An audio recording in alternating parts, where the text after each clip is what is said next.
You will hear a number of different recordings, and you will have to answer questions on what you hear.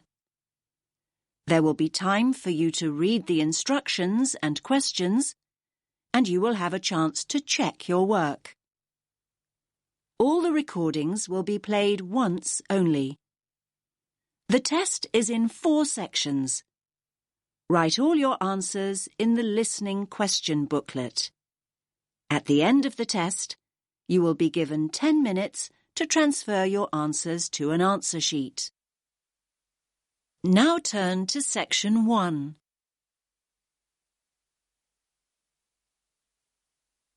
You will hear a man talking to a receptionist at a hotel. First, you have some time to look at questions 1 to 7.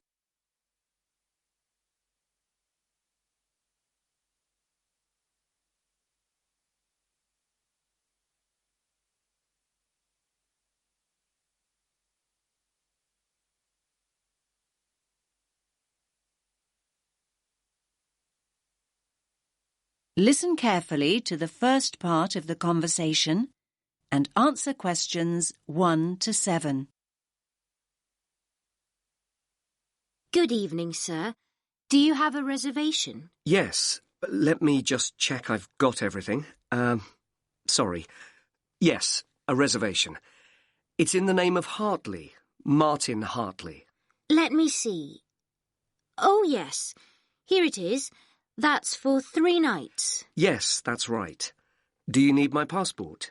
I just need to take the number as a form of ID. No problem. Now, can I just ask you to fill in this registration form, please? Actually, no. You see, I've broken my wrist. Yes, I noticed that. I'm afraid form filling is something I can't manage right now. Not without a lot of pain, anyway. Oh, dear. I'm sorry, sir. But don't worry. I can complete the form for you. That's very kind of you. What do you need to know? Well, let's start with your name, of course. So that's Martin, Hartley. That's Hartley. Thanks. And your address? 45 Carlisle Way. Could you spell Carlisle for me? Sorry. It's Carlisle.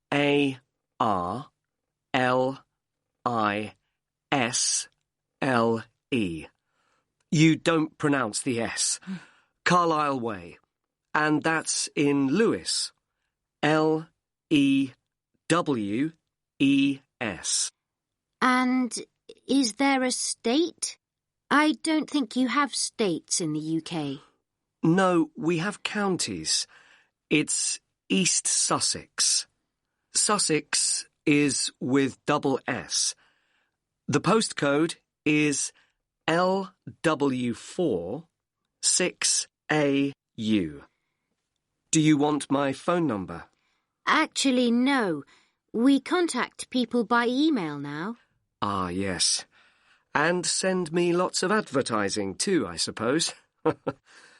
My email is hartleynitram@yahoo.co.uk. Sorry. A bit slower, please. Hartley, my surname, then Martin backwards, NITRAM. That's all one word. And all lowercase? That's right. No capitals. At yahoo.co.uk. Thank you very much, Mr. Hartley. And could you give me your passport now, please? Thanks. You can have that back now. And that's for 3 nights, so checking out on Sunday morning? OK. You're in room 16. That's on the 1st floor, overlooking the courtyard. Here's your key. Would you like somebody to take your bag? Now you have some time to look at questions 8 to 10.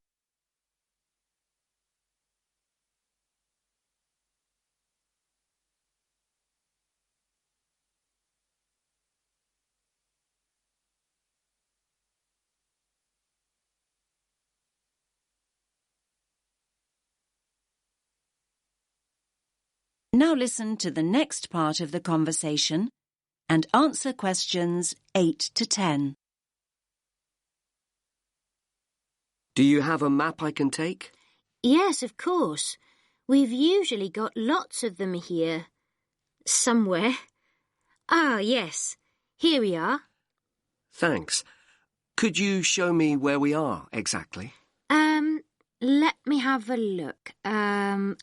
Yes. This is our street here, Avenida Constitución. The bigger hotels are marked, so let me just see which one is us. Here. Yes, here. This is Hotel Columbus, just before you get to the museum. I say just before because that's the way most people get here. I mean, coming from the main square where all the buses stop, or from the station. Yes, that's the way the taxi came in from the airport. I thought we drove past the museum, though, just after we went through that big square you mentioned. Ah, you probably mean here. That's actually an art gallery. It's worth having a look round, but the museum's more interesting. I think so, anyway. Thanks for the tip. I hope I get time. Right, well, tomorrow I've got to be at the conference centre. They told me they'd put me in a hotel that wasn't too far away. Oh, yes. The conference centre's not too far at all. Let me see. Yes, down here. You can walk there in 7 or 8 minutes. Just cross over the road and go straight down this street here. That will take you towards the newer part of the city. Walk on for a couple of blocks, and then when you get here, you just have to go right a very short distance, and then you'll see the conference centre above the other buildings. It's quite big. I see. That all looks quite straightforward. Thanks very much. My pleasure. Have a nice evening, sir. That is the end of section 1. You now have half a minute to check your answers.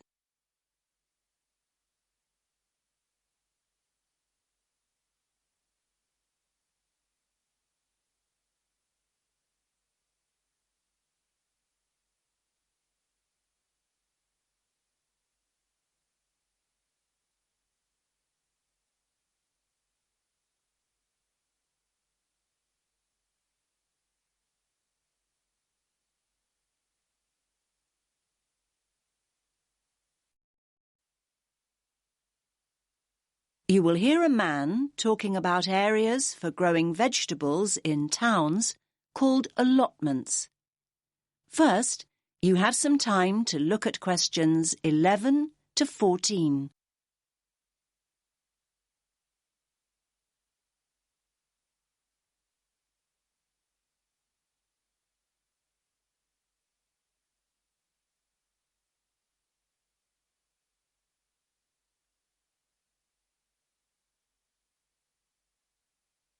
Listen carefully to the first part of the talk and answer questions 11 to 14.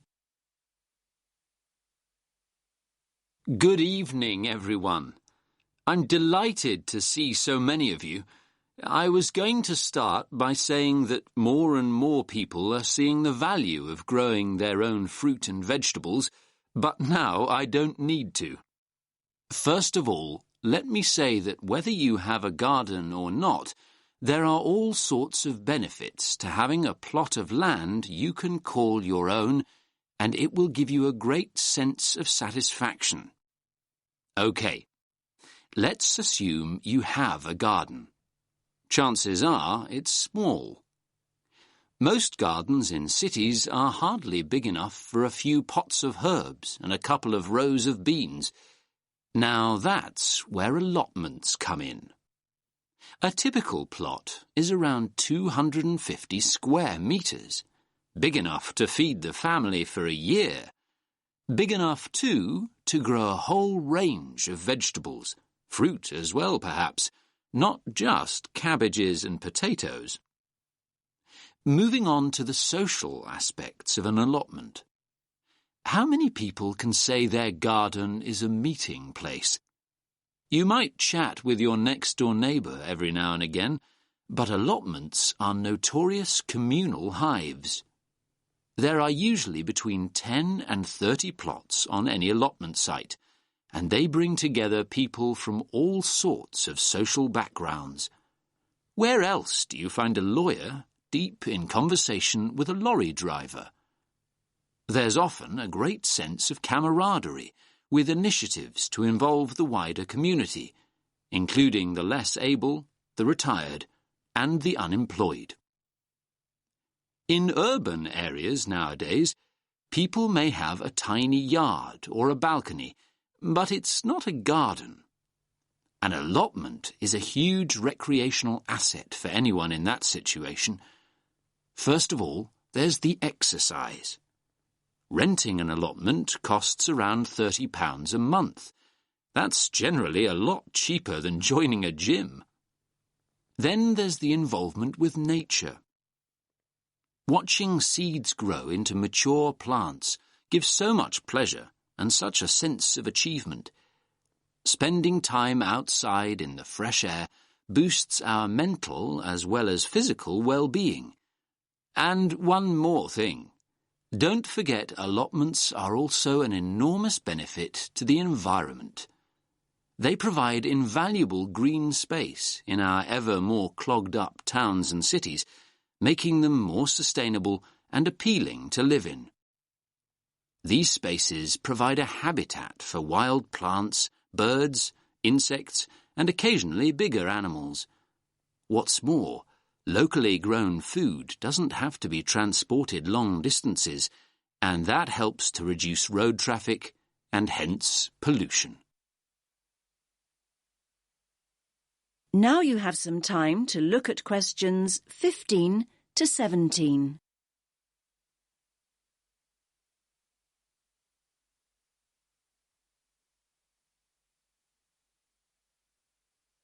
Now listen to the next part of the talk and answer questions 15 to 17. Now, food. A subject we all like talking about, because the main appeal of an allotment is obviously taking home all the freshly picked vegetables and fruit. So why is Grow Your Own so good? Well, to start with, there's the superior flavour. Food you've grown yourself tastes infinitely better than anything bought in the supermarket because it will be super fresh. Another point in its favour is the range. These days, gardeners are growing an amazing variety of vegetables on their allotments. Finally, there's the bonus of knowing that the produce you've grown is organic. You know that what you're eating wasn't grown on an industrial-scale farm or sprayed with large amounts of pesticides. Now you have some time to look at questions 18 to 20.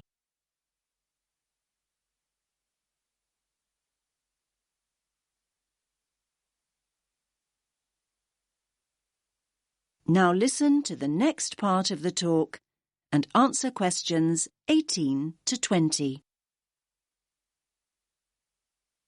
Now I'm going to show you a typical allotment from the site closest to here on Finley Road. Let me just get this image up. That's it. Can everyone see? So, as you can see here, each plot has a fence around it and its own gate. Between the beds are grass walkways. That means you can walk in and around comfortably and not get your boots too muddy. There are soil beds on either side. This plot, in fact, has two smaller flower beds opposite a much larger area for vegetables. And there's also a glass house for growing tomatoes or anything that needs more warmth and protection. Here you can see one of those at the front near the gate. Most allotments have their own shed at the far end, as you can see. Allotments do need a water source, though, and there are stone sinks outside the sheds. A hose pipe can be attached to the tap for easy watering. Some of the plots have a pond, though they're not always popular as they tend to attract insects. And this plot has a compost bin at the end opposite the shed for recycling organic waste. Right. So, how to go about getting an allotment. That is the end of section 2. You now have half a minute to check your answers.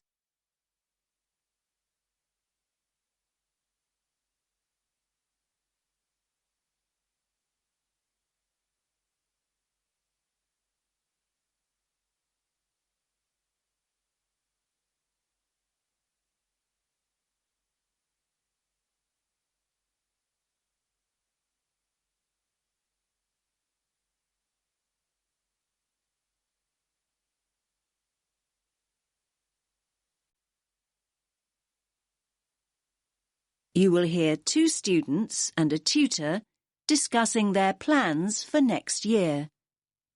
First, you have some time to look at questions 21 to 24.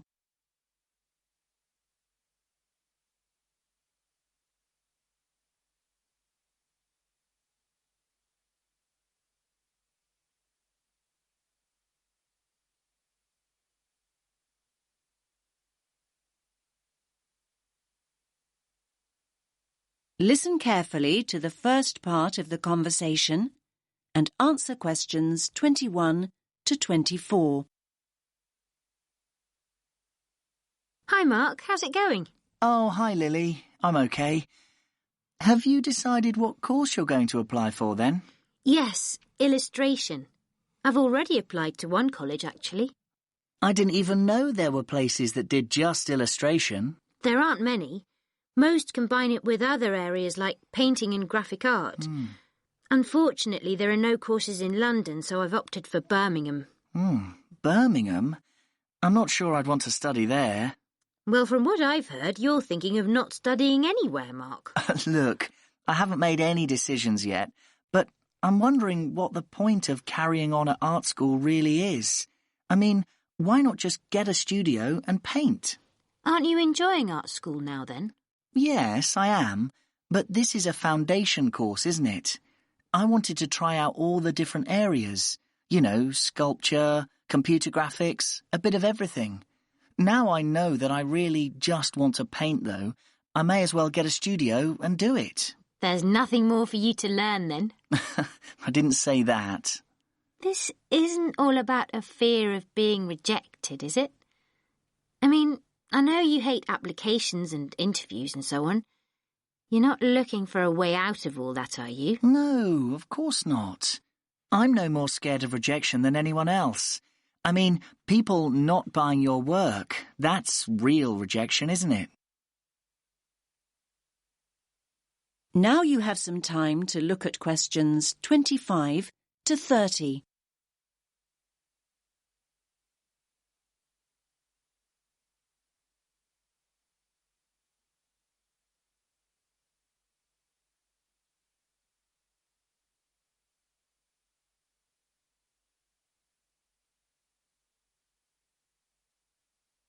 Now listen to the next part of the conversation and answer questions 25 to 30. Hi, do you mind if I join you? We were talking about next year and applying for courses. I couldn't help overhearing. What's this all about then, Mark? Is it true that you're thinking of not continuing at college? I'm looking at other options, yes. I've been reading about artists who claim there's no real advantage in learning formally. There's this Scottish guy who just went to Paris and got a studio. He's doing really well now. In fact, one of the fine arts students here dropped out of her course at the end of the first year and just went to Prague. She loves it there. You might just be looking through rose-tinted spectacles there, Mark. There are plenty of people who regret taking that route, you know. For every artist making a living, there are 20 living on the breadline. OK, I take your point, but I'm thinking about the cost of 3 years at art school as well. Apart from the actual fees, there are all the living expenses. Students are running up at least £30,000 debt by the end of their course. So, this studio you're planning to get, I take it that'll be free then? If you're contemplating working in Paris or Prague, won't that cost practically the same over 3 years? Maybe, but I'd be selling my paintings, wouldn't I? In fairness, Mark, very few artists start selling work just like that. Yes, but will studying for another 3 years mean that I will definitely be able to sell my work? It won't guarantee it, but it'll make it more likely. In my opinion, anyway. Remember that there are plenty of artists who make their name while they're studying. Art schools put on end-of-year exhibitions, and influential people regularly come in looking for talent. Your work is showcased in a way that just won't happen if you're working in isolation. Yes, I do see all that. I'm just not convinced. I sometimes question the value of a creative course, full stop. I mean, I often feel almost guilty when I tell people that I'm studying art. I see this look on their face as though they think I should be doing something more useful. I feel that if I get a studio and start working, at least I'd be paying my way. I think the key factor here is that being at art school exposes you to critical appraisal. Perhaps the most essential function of further education is the constant feedback and constructive criticism.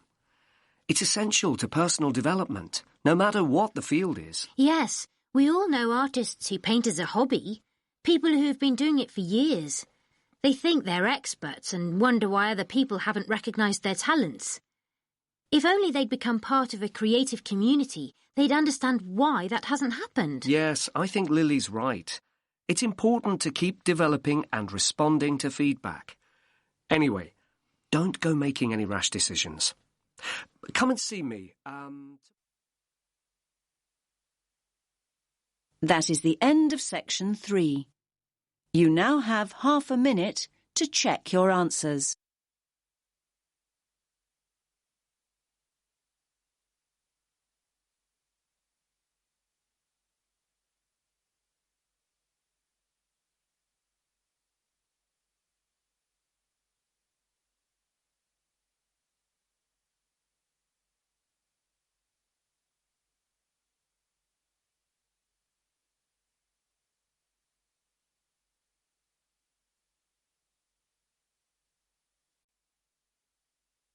You will hear a woman giving a lecture about the positive effects of laughter.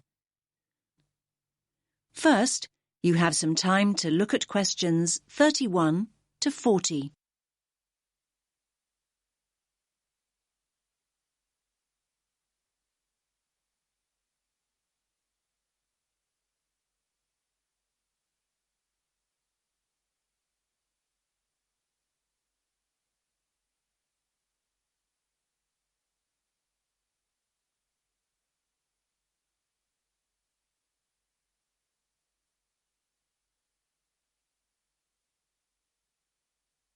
Listen carefully to the lecture and answer questions 31 to 40.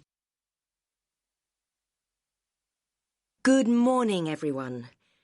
I do hope you didn't get too wet getting here this morning. The subject for my talk, I think we could all do with some to take our minds off this atrocious weather, is laughter. The laughter I want to look at is specifically related to psychological therapy and the treatment of physiological disorders, something we've been looking at over the last week or so. Now, when we start talking about psychological therapy, laughter isn't something that immediately springs to mind. Therapy is a serious business, and it's generally approached with an appropriate degree of seriousness.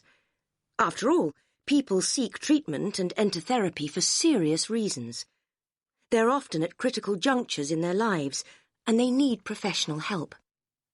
The question is, how is it that laughter can be such a vital part of the therapy process?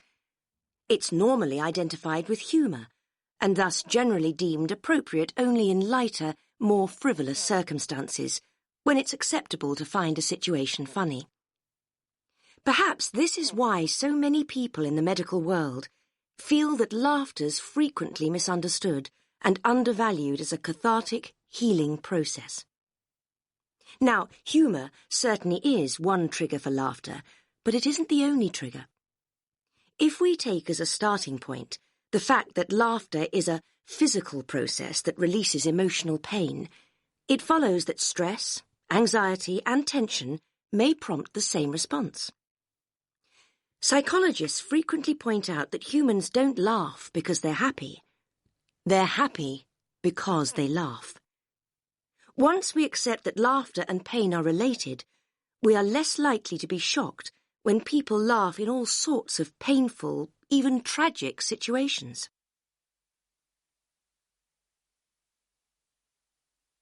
Cathartic psychotherapy utilizes laughter as an essential medium for healing emotional pain. It's specific to the release of anger, fear, and boredom. When people laugh, they free themselves of painful feelings. The amount of pain the body releases during a single burst of laughter is immeasurable, but we know that the body will keep discharging pain cathartically until there's no longer a need. The only obstacle to the process is the self-constraint we learn to impose on ourselves during our early years. We're taught the virtues of self-control from infancy, and any loss of that control during an emotional outpouring is discomforting.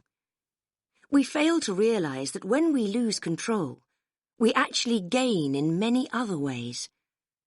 Our cultural preference for processing feelings cognitively, instead of feeling them physically, maintains and prolongs emotional distress. Patients who have had upbringings during which feelings were suppressed may have quashed their ability to laugh, cry, and become angry. Clinicians can help individuals regain these cathartic processes, enabling them to release deep-rooted emotions that may be an obstacle to happiness. Only now has research begun to validate the notion that emotions are stored in the body rather than the mind. Recently developed cathartic techniques allow practitioners to teach patients how to access their hidden emotions and release them.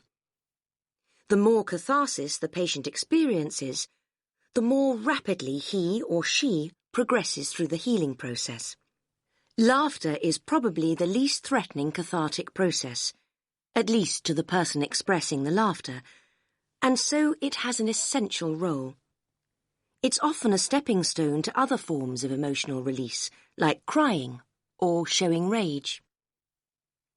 So why, you might ask, has the mental health community been so slow to accept laughter as a healing tool? Well, for reasons I've already outlined. Like any expression of the true self, laughter is radical and revolutionary, and laughing at what is seemingly misfortune upsets conformity. We in the medical professions must challenge the antiquated view that adult laughter is silly and inappropriate. We have to ensure that patients don't reject the healing power of their laughter, in the fear that others will see them as making light of their issues. Traditionally, mental health practitioners have viewed laughter as a way of hiding painful emotion. In contrast, cathartic psychotherapy understands that laughter releases emotion. Through laughter, feelings erupt from within into the outside world. If people suppress laughter, they also stifle the release of pain.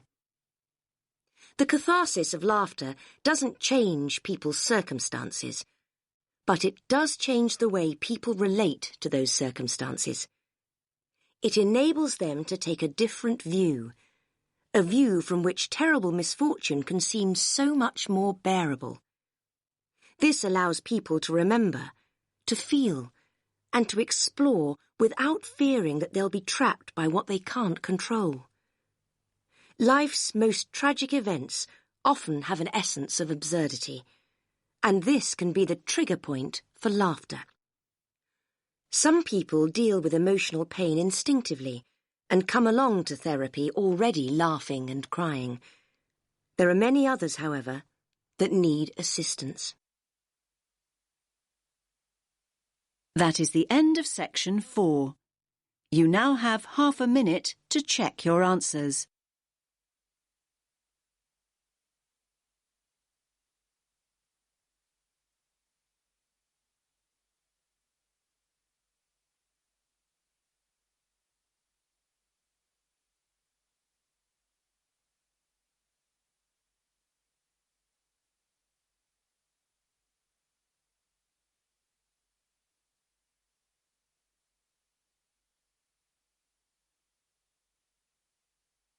You now have 10 minutes to transfer your answers to the answer sheet.